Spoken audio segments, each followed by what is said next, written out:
내 이름은 린 메이. 30 중반의 그래픽 디자이너다. 숨막힐 듯 빽빽한 빌딩 숲 사이로 겨우 한 뼘의 하늘이 허락된 곳, 상하이. 이곳에서 나는 비슷한 나이의 회사원 천준과 결혼하여 이제 막 신혼생활을 시작했다.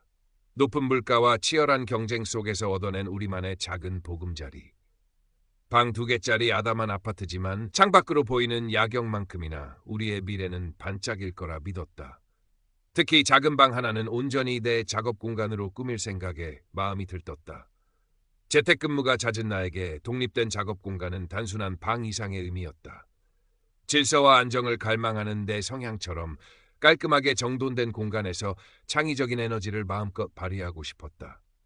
고요했던 평화는 예상보다 빨리 깨졌다. 천진의 고향. 장수 작은 도시에 사는 사촌 동생 천하오에게서 연락이 온 것이다. 20살 남짓한 그는 상하이의 대학에 합격했다며 개강 전까지 잠시 머물 곳이 필요하다고 했다. 천진은 난처한 표정을 지었다. 어릴 적부터 유난히 따랐던 사촌 동생이기도 했고 무엇보다 고향에 계신 부모님의 은근한 부탁이 있었던 모양이다. 정말 잠깐이면 괜찮겠지? 메이, 당신만 괜찮다면. 그의 목소리에는 미안함과 망설임이 뒤섞여 있었다. 솔직히 내키지 않았다. 이제 막 시작된 둘만의 공간에 누군가 끼어든다는 사실 자체가 불편했다.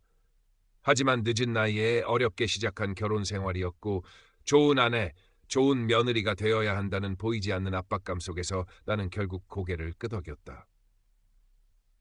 정말 잠깐만이에요. 내 목소리는 나도 모르게 딱딱하게 굳어 있었다. 불안감이 엄습했지만 애써 외면했다. 설마 무슨 큰일이야 있겠어. 천하오가 우리 집에 발을 들인 첫날 나는 그 설마가 현실이 될 수도 있음을 직감했다.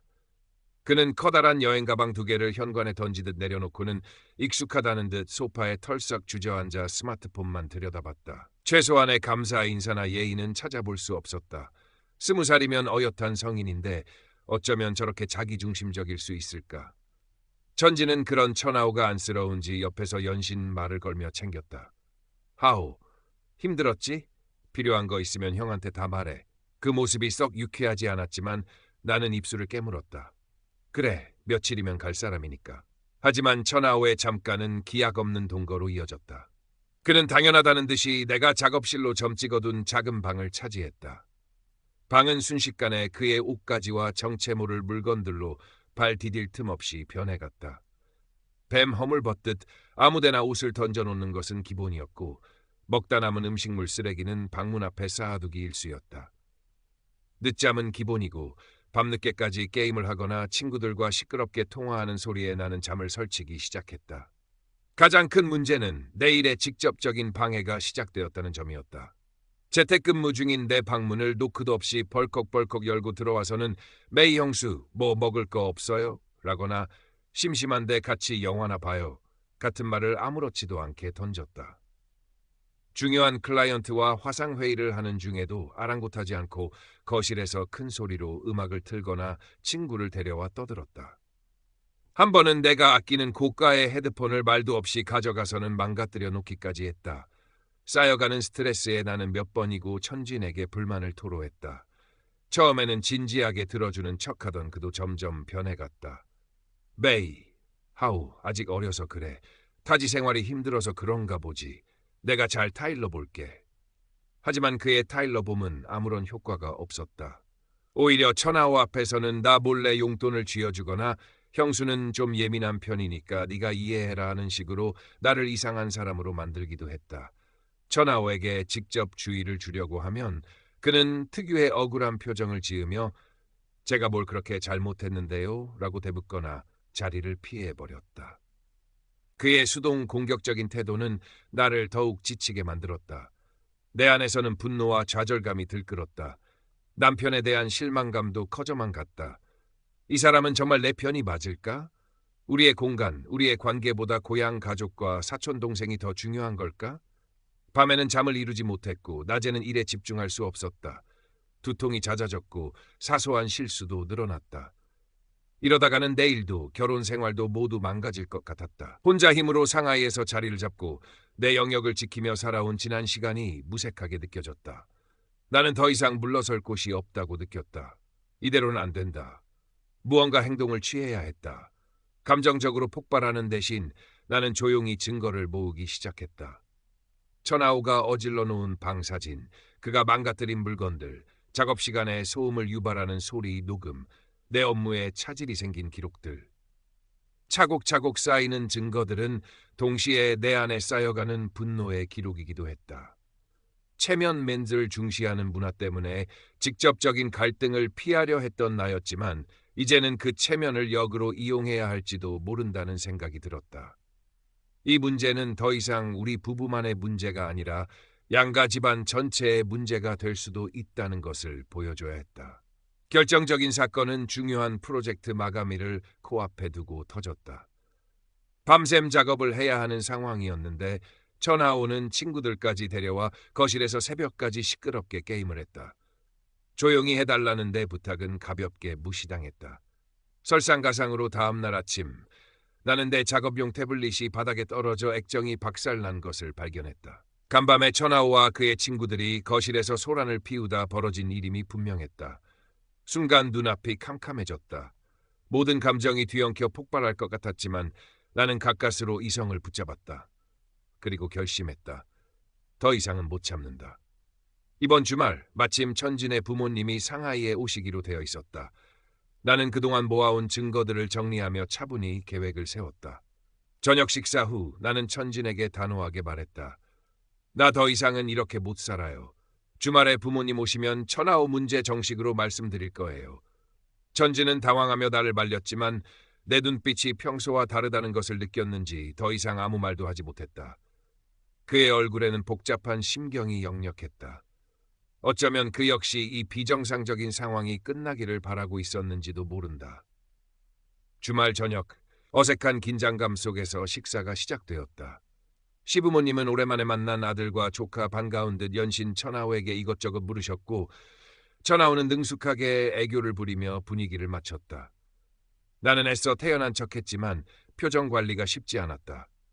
식사가 끝나고 과일을 먹는 시간, 나는 심호흡을 한번 하고 입을 열었다. 아버님, 어머님, 드릴 말씀이 있어요. 갑작스러운 내 말에 모두의 시선이 집중되었다. 나는 떨리는 손을 감추며 준비한 자료들을 거실 테이블 위에 펼쳐놓았다. 천하오가 어질러 놓은 방 사진들, 망가진 내 물건들 사진, 그동안 기록해둔 소음 발생 시간과 내용, 그리고 이로 인해 내 업무에 발생한 구체적인 손해내역, 마감 지연으로 인한 위약금 발생 가능성 등까지. 천하오가 저희 집에 온 지 벌써 2달이 넘었습니다. 처음에는 잠시 머물다 갈 줄 알았지만 상황이 이렇게 길어질 줄은 몰랐어요. 나는 감정을 최대한 배제하고 차분한 목소리로 말을 이어갔다. 천하오를 직접적으로 비난하기보다는 객관적인 사실들을 나열하며 문제의 심각성을 설명하는 데 집중했다. 이건 단순히 하오가 철이 없어서 벌어진 일이 아니라고 생각해요. 이건 저희 부부의 삶과 제 일에 대한 존중이 없는 행동입니다. 나는 잠시 말을 멈추고 시부모님과 천진 그리고 천하오를 차례로 바라보았다. 천하오는 얼굴이 하얗게 질려 있었고 시부모님은 충격과 당혹감이 뒤섞인 표정으로 나를 응시했다. 하오가 이렇게 남에게 의존하고 책임감 없는 모습을 보이는 것은 장기적으로 하오 본인의 미래에도 결코 좋지 않을 겁니다. 스스로 어려움을 헤쳐나가는 법을 배우지 못한다면 상하이 같은 치열한 곳에서 어떻게 자립할 수 있겠어요? 나는 가족의 체면과 장기적인 안목이라는 키워드를 조심스럽게 꺼내들었다. 이런 상태가 지속된다면 결국 저희 부부 관계에도 심각한 위기가 올 것이고 그것은 양가 부모님께도 큰 걱정을 끼쳐드리는 일이 될 겁니다. 숨막히는 침묵이 흘렀다. 천하오는 뭐라고 변명하려 했지만 명백한 증거들 앞에서 입을 다물었다. 시부모님은 처음에는 당황하여 조카를 감싸려는 기색을 보이셨지만 내가 제시한 구체적인 피해 내역과 논리적인 설명 앞에서 할 말을 잃으신 듯했다. 그때 내 옆에 앉아있던 천진이 입을 열었다. 그의 목소리는 낮고 단호했다. 어머니, 아버지, 메이 말이 맞습니다. 제가 그동안 너무 안일했어요. 하오 문제 더 이상 이렇게 둘 수는 없습니다. 이건 우리가 책임지고 해결해야 할 문제입니다. 그는 내 손을 조용히 잡았다. 그 순간 나는 처음으로 남편이 온전히 내 편에 서 있다는 것을 느꼈다. 눈시울이 뜨거워졌지만 애써 눈물을 참았다. 그날 밤 길고 무거운 가족 회의가 이어졌다. 결국 처나오는 빠른 시일 내에 집을 나가 학교 기숙사나 자취방을 구하기로 결정되었다. 시부모님은 마지못해 그 결정을 받아들이셨고 필요한 지원을 약속하셨다. 표정에는 서운함이 역력했지만 아들 내외의 관계가 파탄나는 것보다는 낫다고 판단하신 듯했다. 며칠 뒤 처나오는 말없이 짐을 쌌다. 나에게는 퉁명스러운 눈인사 한번 건네는 것이 전부였다. 그의 뒷모습을 보며 시원섭섭함보다는 안도감이 더 크게 밀려왔다. 문이 닫히는 소리와 함께 길고 길었던 악몽이 끝났다는 것을 실감했다. 처나오가 떠난 후 집안에는 거짓말처럼 평온이 찾아왔다. 나는 마침내 작은 방을 되찾아 꿈에 그리던 작업실로 꾸몄다. 깔끔하게 정돈된 책상 위에 놓인 새 태블릿을 보며 나는 깊은 숨을 내쉬었다. 벽에는 내가 좋아하는 작가의 그림을 걸었고 창가에는 작은 화분을 두었다. 비로소 이곳이 온전한 나의 공간, 나의 안식처가 된 것 같았다. 천지는 진심으로 나에게 사과했다. 정말 미안했어, 메이. 내가 너무 어리석었어. 당신이 얼마나 힘들었을지. 진작 내 편이 되어주지 못해서 미안해. 그는 서툴지만 진심 어린 행동으로 관계를 회복하려 노력했다. 퇴근 후에는 함께 저녁을 준비하고 주말에는 내 작업실 청소를 돕기도 했다. 우리의 관계는 이 사건을 계기로 오히려 더 솔직해지고 단단해진 느낌이었다. 물론 그 과정에서 생긴 상처가 완전히 아문 것은 아니었지만 우리는 함께 노력하며 앞으로 나아가기로 했다. 시부모님과의 관계는 다소 어색해진 감이 없지 않았다. 하지만 이제 우리 부부는 어떤 문제든 함께 상의하고 외부의 부당한 간섭에 대해서는 단호하게 경계를 그을 것이라는 암묵적인 합의가 형성되었다. 그것만으로도 이번 시련은 충분한 가치가 있었다. 늦은 오후, 나는 새로 꾸민 작업실 창가에 서서 상하이의 스카이라인을 바라보았다. 여전히 숨막히는 빌딩 숲이었지만 이제는 그 속에서 나만의 속도로 숨 쉴 수 있는 작은 공간이 있다는 사실이 위안이 되었다. 책상 위에는 새로운 프로젝트 기획안이 놓여 있었다. 나는 자리에 앉아 태블릿 펜을 쥐었다. 다시 나의 일을 시작할 시간이었다. 평온 속에서 피어나는 창작의 열기가 온몸으로 느껴졌다. 앞으로 어떤 어려움이 닥칠지 모르지만 이제 나는 내 삶의 주도권을 놓치지 않을 자신이 있었다.